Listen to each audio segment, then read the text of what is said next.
साताऱ्यातून राष्ट्रवादीचे खासदार उदयनराजे भोसले निवडणूक लढवत आहेत। याच निमित्तानं उदयनराजे भोसले यांच्याशी खास बातचीत केली आमचे प्रतिनिधी अरुण मेहत्रे यांनी।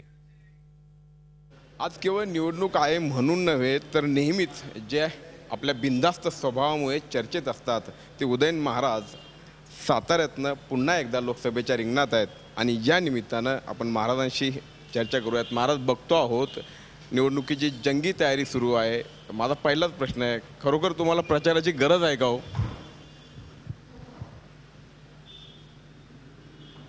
प्रचाराची गरज म्हणण्यापेक्षा प्रसाराची गरज आहे। लोकहिताचे जे कामं आहेत ती लोकांपर्यंत पोचवली गेली पाहिजे।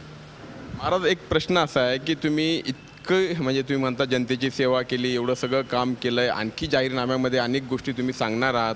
असं असताना गेल्या वर्षभर आम्ही जी चर्चा ऐकत होतो की साताऱ्यातली भाकरी फिरवली जाणार की काय, साताऱ्यामध्ये महाराज यावेळी राष्ट्रवादीकडून लढणार की राष्ट्रवादी त्यांना पुन्हा उमेदवारी देणार नाही, तर यासंबंधी आणि अखेर शेवटी तुम्हालाच उमेदवारी दिली गेली। ही पक्षाची अपरिहार्यता म्हणायची की तुमचा विजय?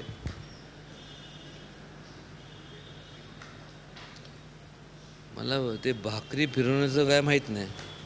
भाकरी मला खायची कशी खायची तेवढं माहीत आहे, फिरवायची मला माहीत नाही। मी आजसुद्धा तुम्हाला सांगतो आणि नॉट अ जोक, मी आजसुद्धा दररोज फक्त भाकरी खातो।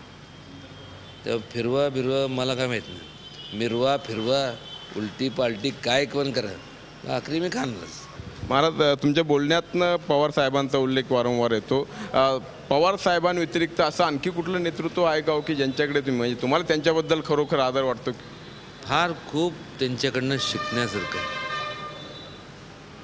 मला एकच खंत वाटते, का कुणास ठाऊक इथून बारामतीला गेले, नाहीतर ते आज माझे मतदार असते। देशामध्ये साधारणपणे काय होईल असं तुम्हाला वाटतं? मोदींची लाट जी आहे, जे मोदींची लाट नाही, मोदींची अजिबात लाट नाही। धन्यवाद आणि शुभेच्छा महाराज। महाराज म्हणतात त्याप्रमाणे यावेळी नवीन विक्रम ते स्थापन करणार आहेत।